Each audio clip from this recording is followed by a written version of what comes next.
ఖమ్మంలో భారీ చోరీ జరిగింది. సోనో విజన్ లో సెల్ ఫోన్లను దుండగులు దోచుకెళ్లారు. కారులో వచ్చి దర్జాగా లూటీ చేశారు. అలారం మోగడంతో సోనో విజన్ సిబ్బంది అలర్ట్ అయ్యారు.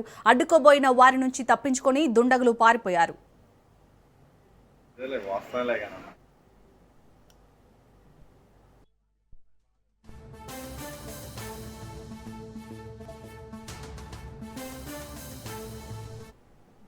ఇక ఖమ్మంలోని సోనో విజన్ షాప్ లో అయితే సెల్ ఫోన్లను దుండగులు దోచుకెళ్లినట్టుగా తెలుస్తుంది. మరిన్ని డీటెయిల్స్ ని మా ప్రతినిధి ఉపేందర్ అందిస్తారు. ఉపేందర్, ఖమ్మం నగరంలో అయితే భారీ చోరీ జరిగిందని అయితే మనం చెప్పుకోవచ్చు. వైరా రోడ్ లో ఉన్నటువంటి సోనో విజన్ సెల్ షాప్ లో మాత్రం అటు దొండగులు అయితే భారీగా సెల్ ఫోన్లు అయితే దోచుకెళ్లిన పరిస్థితి కనిపిస్తుంది. వీరంతా కూడా కారులో దర్జాగా వచ్చి కూడా అంటే వీటన్నిటిని కూడా దోచుకెళ్ళినట్లయితే మనకు సమాచారం ఉంటుంది. అయితే అటు ఏదైతే సోనో విజన్ సంబంధించినటువంటి స్టోర్ లో ఉన్నటువంటి అలారం ఒక్కసారిగా మోగడంతో అటు సోనో విజన్ సిబ్బంది కూడా వచ్చారు. అయితే అప్పటికే అటు వచ్చినటువంటి ఏదైతే దొండగులు మొత్తం కూడా సర్దుకొని వెళ్ళిపోయినట్లయితే తెలుస్తుంది. అయితే అడ్డుకోపోయినటువంటి సిబ్బందిని కూడా వారంతా కూడా నెట్టి వేసి తప్పించుకొని పోయినట్లయితే తెలుస్తుంది. దాదాపుగా 131 సెల్ ఫోన్లు దొంగిలించినట్లయితే భావిస్తున్నారు. అందులో దాదాపుగా 21 ఐఫోన్లు ఉన్నట్లు కూడా స్టోర్ యాజమాన్యం కూడా చెప్తున్న పరిస్థితి ప్రధానంగా కనిపిస్తుంది. సుమారు 2 కోట్ల విలువైనటువంటి ఐఫోన్లు కూడా చోరీపోయినట్లయితే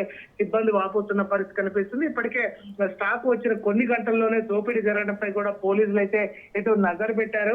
మొత్తంగా చూసుకుంటే ఘటనా స్థలానికి సంబంధించినటువంటి ఇప్పటికే పోలీస్ కమిషనర్ గా ఉన్నటువంటి సునీల్ దత్ ఘటనా స్థలాన్ని అయితే చేరుకున్నారు. అక్కడ ఉన్నటువంటి అంటే క్లూస్ టీమ్ ఆధారంగా కూడా వివరాలు అయితే సేకరిస్తున్న పరిస్థితి కనిపిస్తుంది. ఇక ఏదైతే ఖమ్మం సరిహద్దు పోలీసులు కూడా అలర్ట్ చేశారు. అంతర్రాష్ట్ర దొంగల మోటాగా కూడా ఇటు పోలీసులు అయితే అనుమానిస్తున్న పరిస్థితి కనిపిస్తుంది. ఇప్పటికే దీనిపై కూడా దర్యాప్తు అయితే కొనసాగుతుంది. శాలిని ప్రస్తుతం మాత్రం ఆ స్టోర్ లో మొత్తం దాదాపుగా సెల్ ఫోన్లే, మిగతా ఎలక్ట్రానిక్ సంబంధించినటువంటి వస్తువులన్నిటి కూడా వదిలేసి ఓన్లీ ఏదైతే ఐఫోన్లు కావచ్చు, అదేవిధంగా విలువ కలిగినటువంటి ఫోన్ అనేది చోరీ చేశారు.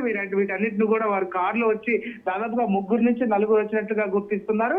వీరందరినీ కూడా పట్టుకునేందుకైతే ప్రత్యేకంగా బృందాలను కూడా ఏర్పాటు చేసిన పరిస్థితి కనిపిస్తుంది. ప్రస్తుతం మాత్రం దర్యాప్తు అయితే కొనసాగుతుంది. Shalini, right, thank you Upender.